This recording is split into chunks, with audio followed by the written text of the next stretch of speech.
Welcome, curious minds. Today we bring you one of the most fascinating stories in history, the legend of the Holy Grail. Do you know its connection to King Arthur, the Crusades, and the obsession that led the Nazis to search for it in a Spanish monastery? You've probably heard of the cup used by Jesus Christ at the Last Supper, the one that, according to the Bible, he took in his hands and said, "Take this, all of you, and drink from it, for this is the chalice of my blood." An object full of symbolism that has inspired artists, writers, and filmmakers, from Richard Wagner's opera to movies like The Holy Grail, an object between myth and reality, has been considered for centuries one of Christianity's most precious relics. But is it possible that it really exists? And if so, where is it? Get ready for a journey full of mystery, history, and symbolism. The Holy Grail is first mentioned in medieval texts. Although many associate its origin with the Bible, the concept as we know it does not appear in the canonical Gospels. The first story that suggests something similar is found in a text from the 4th century. This Gospel describes how Joseph of Arimathea, after seeing Jesus dying on the cross, used the cup from the Last Supper to collect the blood flowing from his wounds. Although this idea was not accepted by the official church, it served as inspiration for the medieval epics that connected the Holy Grail with the legends of King Arthur. It was in the 12th century that the Grail acquired its mythical status. The French poet Chrétien de Troyes, in his work Percival, the Story of the Grail, introduced this object as part of the adventures of King Arthur and his knights. However, in this story, the Grail was not a sacred cup, but a magical vessel that appeared along with a spear and a silver plate. Later, other authors such as Robert de Boron reinterpreted the Grail, linking it to the cup of the Last Supper and the blood of Christ. According to their writings, Joseph of Arimathea took the Holy Grail to Britain and hid it in Avalon, a mythical place that many associate with the town of Glastonbury. In these stories, the Knights of the Round Table, such as Percival, Sir Bors, and Sir Galahad, embarked on the quest for the Grail, a symbol of purity and spiritual perfection. The legends also link the wizard Merlin to the creation of the Round Table, which imitated the Table of the Grail established by Joseph of Arimathea.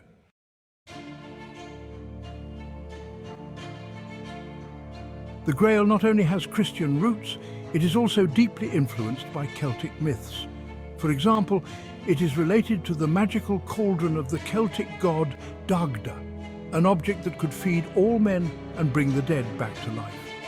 In medieval legends, the Holy Grail also acquired supernatural properties. It could cure diseases, feed multitudes, and even grant immortality. However, these characteristics clash with Christian doctrine, which considers that eternal life can only be obtained through God.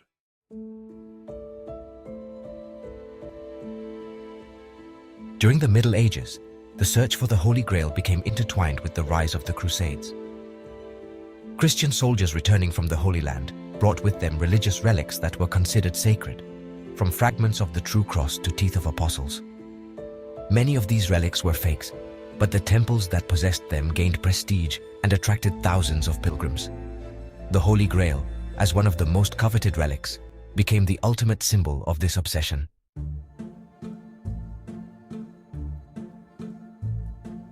Today, there are about 200 objects around the world that claim to be the true Holy Grail. In Spain, two main candidates stand out: the chalice of the Valencia Cathedral and the chalice of Doña Urraca. The chalice of the Valencia Cathedral is a piece made of agate, gold, and precious stones. According to tradition, it was brought to Spain by St. Peter and passed through several places until it reached Valencia. Two popes, John Paul II and Benedict XVI, have used this chalice in Eucharistic ceremonies. On the other hand, the chalice of Doña Urraca, kept in the museum of the Royal Collegiate Church of San Isidoro in Leon, was donated by the daughter of King Ferdinand I in the 11th century. Some researchers argue that the agate pieces that make it up could have come from Jerusalem in the 1st century. In addition, outside of Spain, we find relics such as the Sacro Catino of Genoa, a hexagonal glass plate that, according to legend, was used by Jesus at the Last Supper. However, modern studies have determined that it is of medieval origin.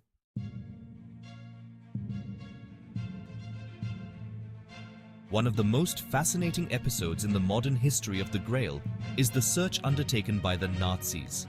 Heinrich Himmler, leader of the SS and a fervent believer in the occult, visited the Montserrat Monastery in Catalonia in 1940.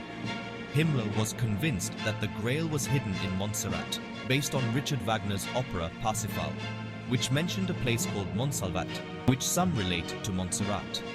The Benedictine monks of the monastery received him with suspicion, but Himmler left empty-handed.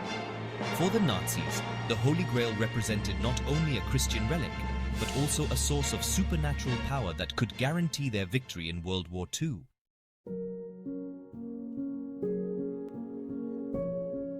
Myth or reality? That is the question that has intrigued historians, archaeologists, and treasure hunters for centuries.